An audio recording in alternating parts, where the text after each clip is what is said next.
You Deserve Love is the brand new album from White Reaper, who joins us here in Berkeley, California. Gentlemen, welcome back to the Bay. Thank Good to you. be back. And good to see you guys. Yeah, Good you to too. see you. It's been almost, I think, a year and a half or what have you. And Probably close to two, Maybe Yeah. 2 years. Feels like yesterday. a lot of wonderful things have happened to you guys. But in particular, some of you have turned 25, from what I understand, right? Yeah. That's me and my brother over there. What's the quarter century mark like? It feels good. I'm curious as to how it will feel later when it keeps going. When it keeps going. I think that I might have peaked physically, and now I feel like the quarter century thing is just an indicator that it's all going downhill from here. What? I don't know. I disagree. I feel like I I'm don't not think as I've I'm already thrived not yet. as agile as I, I think used you're to right. I think you're right. But who's technically older, Sam or Nick? Sam Oh, I is. am by like 5 minutes or something. 5 minutes. Something like that. Yeah. Wow. We're twins. And how many times have you tried to hold that over his head? Comes up a lot. Only when people ask me how old we are, and I'm like, I'm older than you. I think I've done some more babysitting. Oh. Definitely. Wow. Age is no indicator of maturity.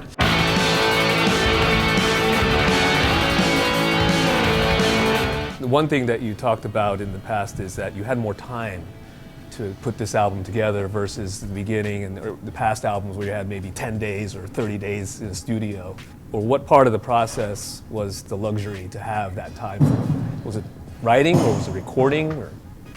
I think we spent the whole of 2018 essentially collecting demos, and obviously there was some touring here and there. And I really just think it all came from when we recorded The World's Best American Band. We just went in with nothing and wrote it all in the studio. And although we were satisfied with how that record turned out, it wasn't the way we wanted to do things going forward because it was immensely stressful. So that really, I think, kind of set the tone for how we were going to do this record. The songs were recorded live, aside from a couple, dubs here and there. Like, we would dub vocals and some guitars here and there, but a lot of the vocal tracks and guitar tracks were ones that came from when we did play the song live. So it's like a very live feel. And we all were in the same, Jay Joyce, who produced it, in his studio. It was just like this big open room, kind of like that. And it was a big tall ceiling because it was this old church that he had converted. And it wasn't like we were separated by like control rooms and like isolation booths. We were all just in a big circle. Just, everyone was on the same headphone system and everyone had the same mix. So you could hear everybody. And we just knocked it out that way. One of the things that everyone knows about White Reaper is that you guys are an amazing live band. When you approach the studio recordings, and you just talked about trying to replicate live, are there other things of which you did add more layers? Yeah, for sure. I mean, there were a lot of things that we did on this record that we hadn't done before. There were a lot of like synth noises that we tried. This record was the first time we ever used bongos. So Those are on Eggplant. Bongos on Eggplant. bongos on eggplant. You heard it here first. Our producer Jay said, "Go on, grab this box. We're gonna try something." That sounds like Joe Walsh, not Jay. That's not what Jay Joyce sounds like. The song is like, it's like a very emotional sounding song, and the bongos just make it a little more lively.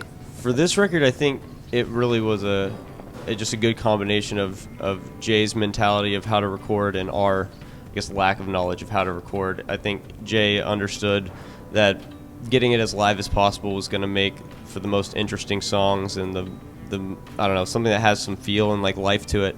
And I think we all had an idea of like going in there, having this luxurious studio to record in that we would just like obsess over minutia and the little details. And Jay was really good at kind of pushing us to not do that and to like keep it as raw as possible because he liked that element of it. So it kind of ended up in a good middle ground where we experimented but definitely stayed true to playing in a band. I don't think we like sought that out. Now I think we would, and it's like I think there's a lot to learn in all this recording stuff, but that was a really good quality of Jay's that helped make the record good.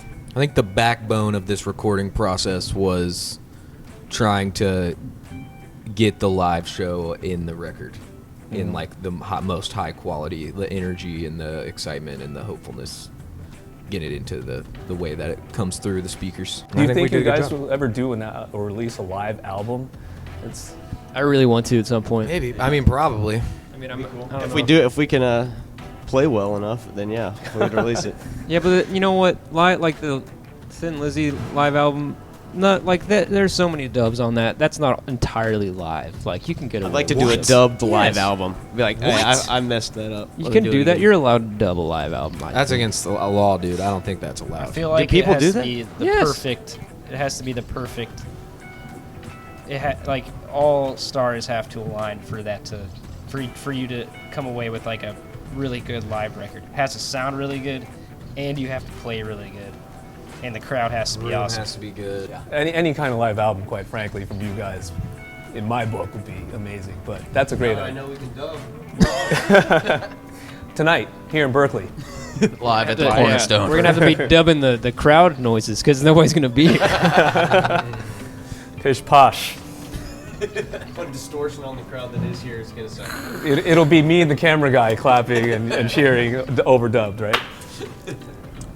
Congrats on the album. Thank you Really so much. appreciate the Thanks, time. Pete. Thanks for having us It's again. White Reaper, You Deserve Love, their brand new album. You're watching B-Sides on Air. Hey, thanks.